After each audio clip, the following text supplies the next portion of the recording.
Hello, Fort Jackson. My name is Ray Miller. I'm the lead Human Resources Assistant at the Directorate of Human Resources, Military Personnel Division, in the reassignment section of Fort Jackson, South Carolina. I'm going to be talking to you today about reassignment processes. We are located at building 5450, Strom Thurmond Building, room 245. Our hours of operation are 0730 to 1700, Monday through Friday.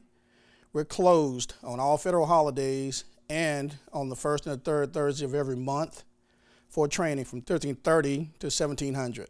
The material that I'm going to be covering is going to be governed by Army Regulation 600-8-11, Army Regulation 614-100, Army Regulation 614-200, Army Regulation 601-280, Army Regulation 600-8-105. Now, in the process of reassignments, all assignment instructions are issued by Human Resources Command, or HRC, and they will be issued and confirmed through EDAS in accordance with Army Regulation 614-200. Okay, the EDAS cycles are sent through email PO and generate system workflow notices for appropriate users within the MPD to process soldiers for reassignment. EDAS cycles are also available on HRC Enlisted Personnel Management Directorate server. All RFOs issued by Human Resources Command will be issued or confirmed through TOPMIS or Citrix. The MPD will process the soldier for reassignment via email. All notifications and correspondence will be via email using the soldier's Army.mil account by the soldier's respective HRAs.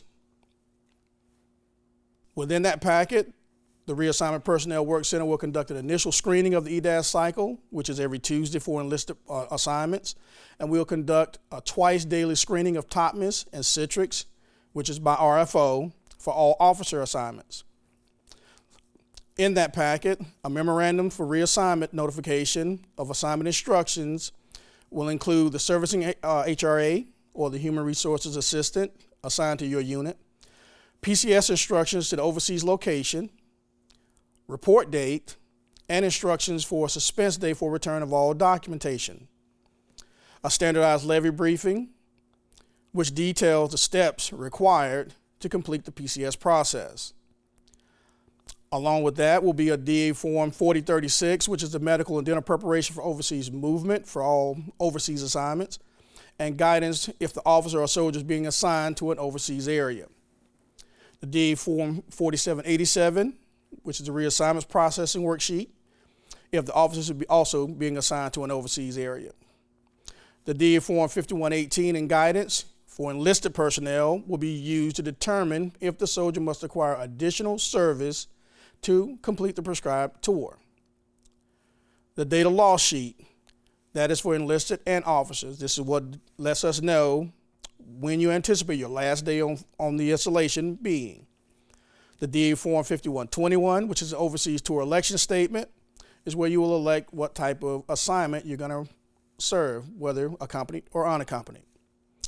The DA Form 5888, which is the Family Member Deployment Screening Sheet, which is an EFMP screening requirement, must also be initiated for completion on all accompanying family members by the installation's medical treatment facility.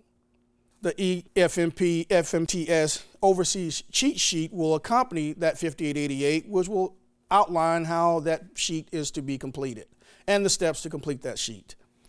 We'll also send out passport information if it's applicable, Soldier Declaration Memo for Korea and Japan, the CSP Dependent Memo for those personnel going to Korea, a Home Base and Advanced Assignment Program, or HAP form, for those individuals who have been assigned to HAP.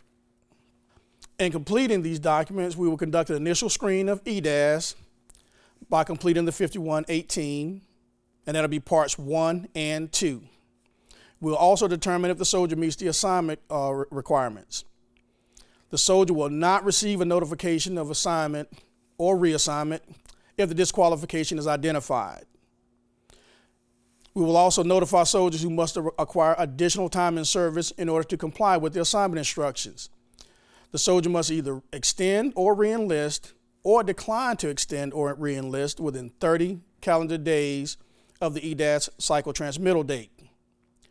All actions outside of the 30-day window require a letter of lateness to accompany requests for deletion, deferment, or early arrival. The DA Form 5888 Family Member Deployment Screening Sheet will require the reassignment section to complete Parts A, which is the soldier family member data, and B, which is the family member screening results. The DA Form 5888 will be forwarded to the soldier to verify that the data collected is correct. After verifying the information, the soldier will return the DA Form 5888 to the reassignment section box, which is usarmy.jackson.mbx.dhr-reassignments@army.mil. The HRA will retrieve the form, sign the form, and then forward the form to the EFMP office for processing. EFMP will verify the health of the listed family members and provide a status of EFMP enrollment, whether warranted or not warranted. EFMP will return the stamped DA Form 5888 to the reassignment section. The DA Form 5888, DA Form 4787, and DA Form 5121, along with appropriate additional documents for Japan and Korea, will be forwarded to the overseas servicing agent for command sponsorship considerations. Once a concurrence from the gain of command is received by the MPD, orders will be produced and sent to the soldier.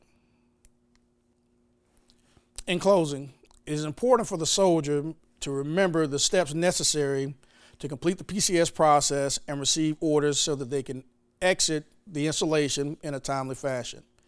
The points of contact for the MPD Fort Jackson reassignment section will be Ms. Janice Spain at 803-751-4478, or myself, Ray Miller, the lead HRA, at 803-751-6273.